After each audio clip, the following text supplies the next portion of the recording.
예, 공정거래위원장님. 저 공정거래위원장이 아니고 조달청장님. 죄송합니다. 그 4대강 담합업체 그 부정당 제재 지금 1년이 넘었는데 아직도 안 하고 계시죠? 왜 안 하고 있습니까? 네, 그 공정위 그 처분이 내려진 이후에 바로 그 해당 기업들이 이 소송을 그 소송한 건 아는데 그게 소송이 확정되어야만 부정당업체 제재를 하나요? 이전 자료들 보니까 그렇게 안 돼 있던데요. 이제 그 규정에는 이제 지체 없이 하도록 하면서 그 사안의 성격에 따라서 최종 그 법원에서 확정된. 아니 그러니까 제가 자료를 받아서 보니까 네. 2012년 9월 6일 이후로 2013년 4월까지 그 제재 현황을 보면 길어야 3개월 내에 했어요. 근데 왜 유독 4대강 이 공사에 대해서만 4대강 담합업체들에 대해서만 이렇게 봐주기를 하고 있냐는 겁니다. 그 봐주기는 아니었고요. 이게 그리고 공정위원회에 이의 신청하지 않은 사망기업 같은 경우 왜 안 했습니까? 사망기업은 그 주관사가 아니고 주관사의 그 공동 수급 구성원으로 들어가 있었습니다. 아니 주관사가 아니더라도 제재를 주관사에 대해서 제재를 제재를 유보하지 않은 상황에서 제재를 유보한 상황에서 이 구성원에 대해서 하는 것이 좀 어려움이 좀 있었습니다. 그래서 저는 지난 정부 때도 마찬가지고 이미 이제 검찰이 수사 결과까지 발표한 상황에서 4대강 담합업체들에 대해서 이렇게 봐주기를 하는 이유를 모르겠어요. 아니 작년 그 국감 때도 이 문제 제기했을 때 당시 청장님이 연내로 하는 것을 검토하겠다 이렇게 얘기를 했는데 지금 이제 1년이 넘었지 않습니까? 예, 그래서 지금 지난번 검찰에서 9월 24일자로 기소헌구에 맞춰서 저희도 제재 추진을 하고 있습니다. 언제 할 겁니까 그러면? 이 자리에 답을 해주세요. 예, 그래서 지난 9월 30일자로 일단 사전 청문 절차에 들어갔고요. 네. 그래서 한 11일 정도 의견 제출을 받아서 그걸 저희가 검토 후에 계약심사협의 내부 회의를 거쳐서. 그러면 조만간 한다고 이해해도 되겠습니까? 예. 알겠습니다. 통계청장님, 이명박 정부 시기에 녹색 성장 관련된 여러 통계를 만드셨어요. 어떤 것들이 어떤 것들이 있는지 아십니까? 예, 녹성장 관련된 통계도 만들었고 저희가 그 통계를 서비스하기 위한 홈페이지도 개발했습니다. 보니까 녹색 생활지표라는 걸 2011년 10월에 만들었고요. 예. 녹색 성장지표는 11월 24일 날 만들었고 작년에는 이제 녹색 성장지표 만드는 홈페이지를 보여주는 홈페이지를 만들었고 녹색 산업 통계도 만들었어요. 작년 9월에. 근데 이런 지표나 통계들이 지금 어떤 상황인지 점검해 보셨어요? 지금 현재도 좀 계속 작성되고 있는 걸로 알고 제가 있습니다. 보니까 녹색 생활지표 같은 경우에 올해 9월 12일 날 최근 통계를 발표했는데 그 항목을 보니까 겨울철 내복 입는 비율, 가정에서 전원 플러그 뽑거나 멀티탭을 쓰는 비율, 장바구니 이용 비율. 근데 이런 게 계속적으로 지표를 내는 게 통계적으로 의미가 있어요? 어떻게 생각하세요? 지금 정책부에서 그게 필요하다고 그래서 제가 조사를 하고 있습니다만은 그 조사 자체를 별도로 그렇게 추진할 것인지 아니면 다른 조사에 붙여서 할 것인지에 대해서는 내부적으로 검토를 하고 있습니다. 그리고 녹색 성장 지표 같은 경우에 이게 정책을 분야별로 나눠서 30개 핵심 지표들의 변화 추이를 통계적으로 기술했다 했는데 30개 지표를 보면 녹색의 핵심이라고 할 수 있는 생태계 건강성이 전혀 고려되지 않은 산업적 측면만이 강조된 그런 지표들로 채워져 있어요. 예를 들어서 신성장 동력 창출 분야 지표인 정부 연구개발 비중 녹색 연구개발비 항목에는 원자력 관련 R&D가 포함이 되어 있어요. 이거 지금 이 정부의 환경부 장관도 이 원자력 관련 산업은 녹색 산업이나 녹색 성장이 아니다 이렇게 얘기를 하고 있지 않습니까? 근데 통계청에서 원자력 관련 기술 R&D를 녹색 성장 지표로 두고 있는 게 이게 맞습니까?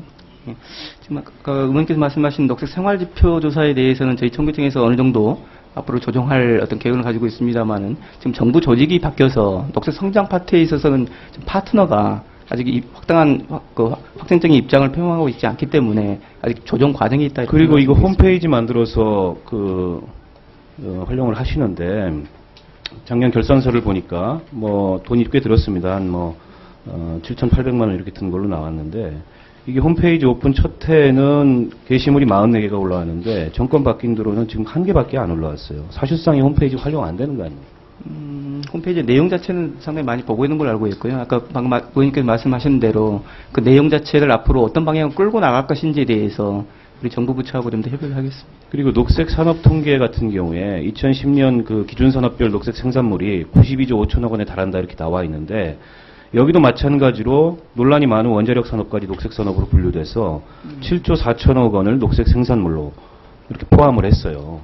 근데 앞서도 말씀드렸지만 이 원자력의 친환경 이미지를 더 씌우기 위해서 이렇게 포장해 놓은 산업까지도 녹색 산업으로 넣어서 통계를 한다는 거는 통계 부풀리기일 뿐만 아니라 녹색 성장이라는 가치하고 위배되는 거 아닙니까? 예, 관련 부처하고 협의하는 과정에서 충분히 고려하겠습니다. 더 재미있는 것은 말이죠. 올해 대통령 업무 보고나 그동안 현안 보고에서는 녹색이라는 단어가 단 한 번도 안 나와요. 무슨 얘기냐면 정권에 입맞추기 위해서 그때그때 통계를 그 통계 유의미성이나 가치를 따져보진 않고 생산한다는 거죠. 이렇게 되면은 창조 경제 관련된 통계도 앞으로 무수히 만들었다가 정권 바뀌면 활용되지 않을 가능성이 있는 거 아닙니까? 그렇게 하시면 안 되잖아요. 예, 유념하겠습니다. 지금 이 녹색 성장 관련된 통계 활용 안 되는 것들 전부 폐기하시고요. 그리고 앞으로는 아무리 정권이 바뀌었다 그래도 그리고 정권에 어쨌든 이 국책과제가 있다 그래도 국가 통계기관이 이런 식으로 통계를 생산하면 안 되죠. 이런 점 좀 개선해 주십시오. 예, 알겠습니다. 그리고 장관님, 지방재정 관련해서 계속 의원님들 지적이 있으신데 너무 좀 여유 있게 답변을 하시는 것 같아요. 지금 지방자치단체 재정 현실은 사실상 아주 암담한 상황인데 지금 정부가 최근 발표한 대책으로 보면 지방 소비세 올리겠다, 국고보조율 10% 올리겠다. 그래도 내년에 1조 원 정도 지방재정에 부족분이 발생하는데 이거 어떻게 하실 겁니까? 지방재정이 다 지방이나 재정이 어렵기 때문에. 아니, 근데 지방정부 재정난의 이유나 원인이 어디 있는지를 살피셔야죠. 지난 5년 동안의 MB정부 부자 감세로 인해서 29조 원 지방재정 손실이 발생을 했고, 부동산 대책 거듭하면서 취득세 감면으로 지금 13조 4천억 원 정도 이 취득세가 지방재정 현실이 이렇게 난감해졌는데 이 책임을 지방정부에 다 떠넘기면 어떡합니까? 그리고 지금 보육예산 관련해서 그래서 지방정부들의 요구도 있고 국회가 논의해서 영유아보육법의 국고보조율을 올리는 것을 법안을 통과시켰는데 다른 곳이 아닌 기획재정부가 반대해서 지금까지도 법사위를 통과 못하고 있는 거 아닙니까? 왜 계속 반대를 하세요? 아니, 국회에서 여야 합의까지 이루어진 사안을 정부가 이렇게 정면으로 버티게 해도 되는 겁니까?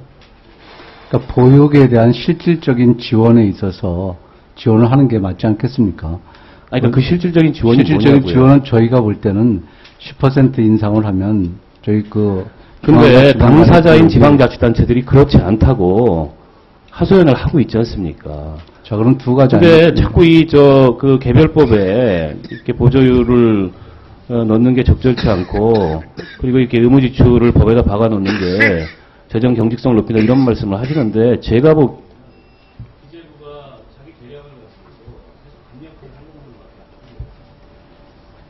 같아요. 지방 현실을 다 아실 거 아니에요.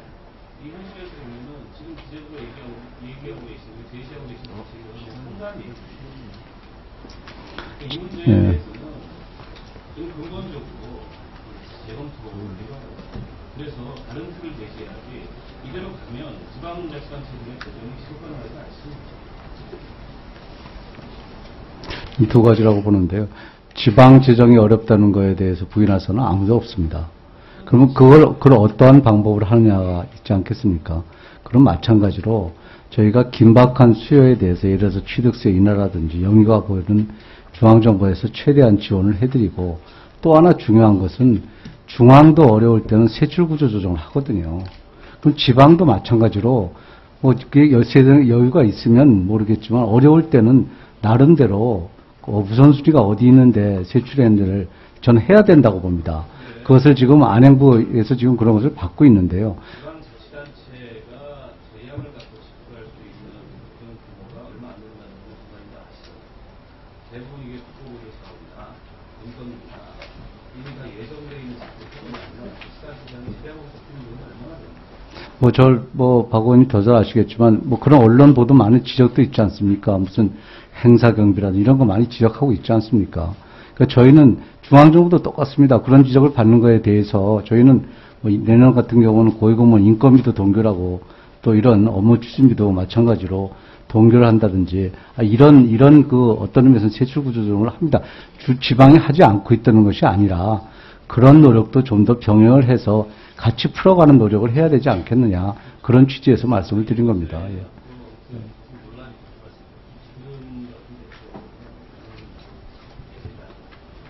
예.